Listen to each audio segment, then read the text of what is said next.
Less than a month after Lincoln took office, Fort Sumter fell to the Confederates.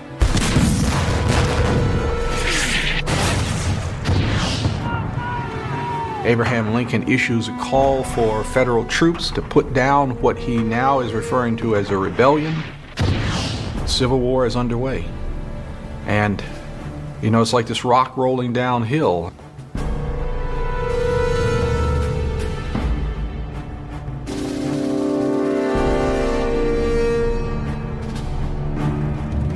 In late 1861, the Union regained control of some of the sea islands that stretched along the South Carolina coast. Robert Smalls could have seen the Union fleet offshore. Throughout the war, the Union fleet was visible from Charleston Harbor. So the sense of the impending possibility for freedom was in the mind of all of the slaves of the Low Country. When the war began, Robert Smalls' ship was called into Confederate service, and he was forced to continue working on board.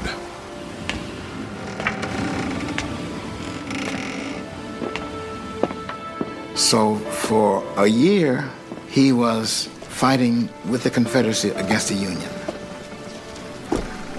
They laid mines in the harbor, they carried ammunition from one place to another, they carried troops, they were fighting a war.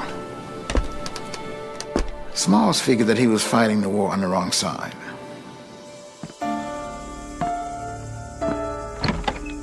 Smalls and his wife had been talking about freedom for a long time.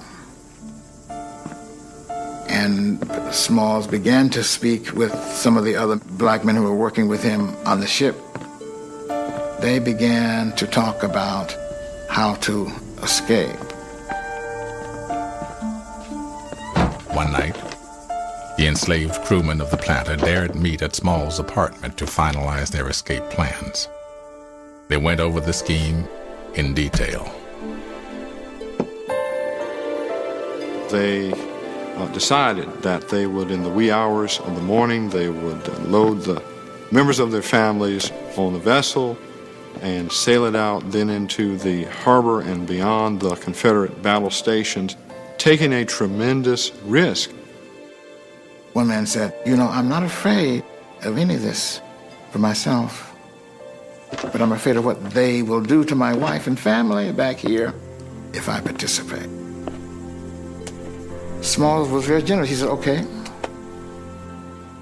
on the condition that you not tell anybody about our secret, we'll let you go. So they let the man go. And then he said, this is very dangerous, and we may be captured by the Confederates. And if they capture us, they will put us to death. So he said to them, I suggest that in case we are captured, we set dynamite to the boiler on the ship and blow it up, blowing up ourselves at the same time. Better, he said, to take our lives into our own hands than to turn ourselves over to the Confederates. They all agreed.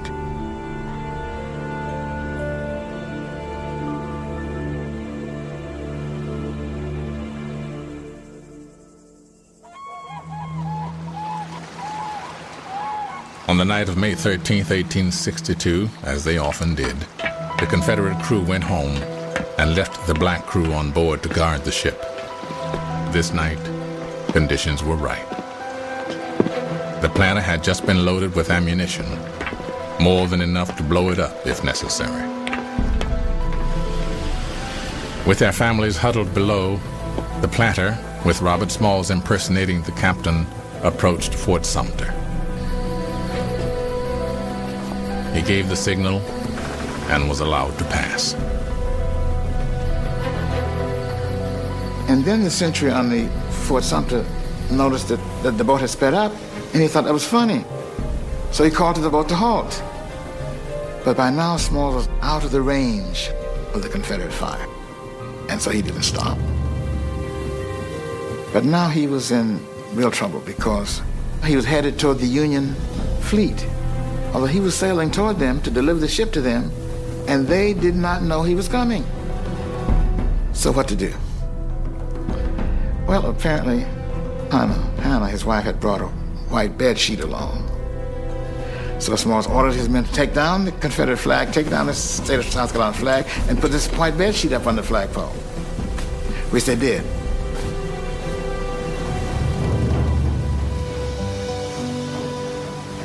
The Union naval blockade didn't fire on the ship and did allow it to come into its midst, and was very surprised to see this Confederate vessel now in the possession of enslaved African Americans who turned it over to them.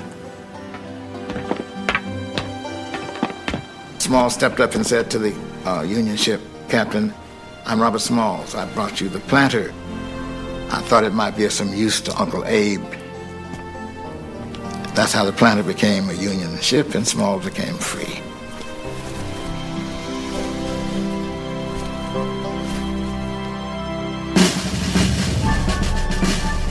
Robert Smalls' capture of the Planter was a sensation. It was reported from New York to London. Robert Smalls very quickly became a major celebrity.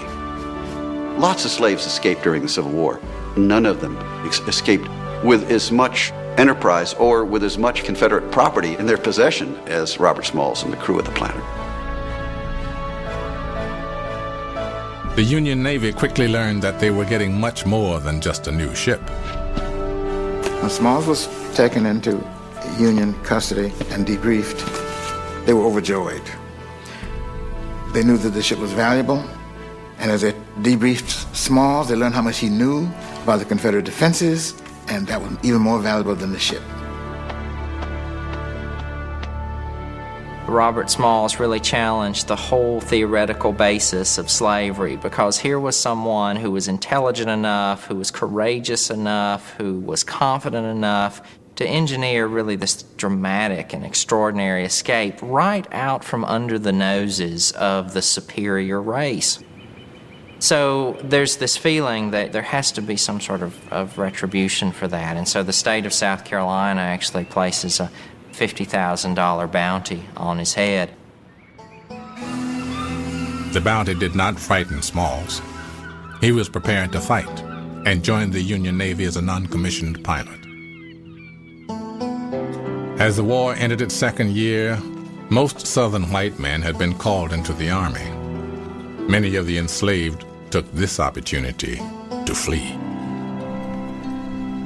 It clearly revealed that without the patrol system in the South, which basically dissipated when the war started, there was nothing to restrain them and keep them from running away. And so as a result, they ran away by the hundreds and then eventually by the thousands. As thousands of escaped slaves made it to Union lines, some field commanders put them to work in non-combat jobs. Unlike the Navy, which had a few African-American sailors, the Army would not permit blacks to fight.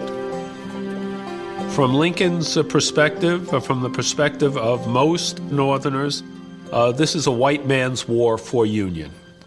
This war has nothing to do with slavery, and it has nothing to do with black people.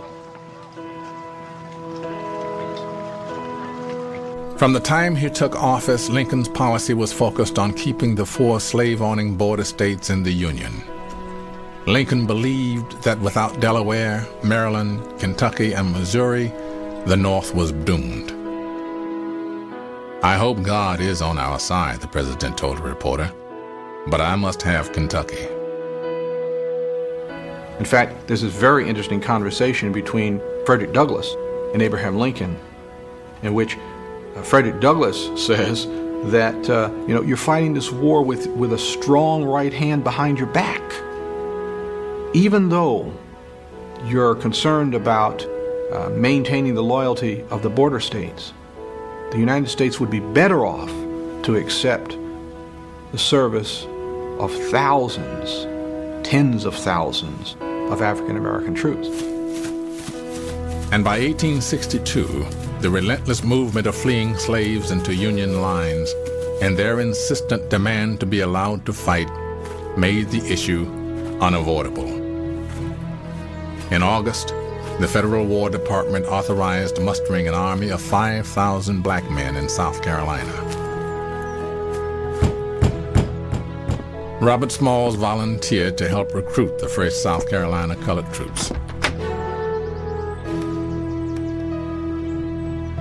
Within the year, black regiments were being created all across the Union. The response was overwhelming. Wherever it's possible, you have masses of men volunteering for the Army.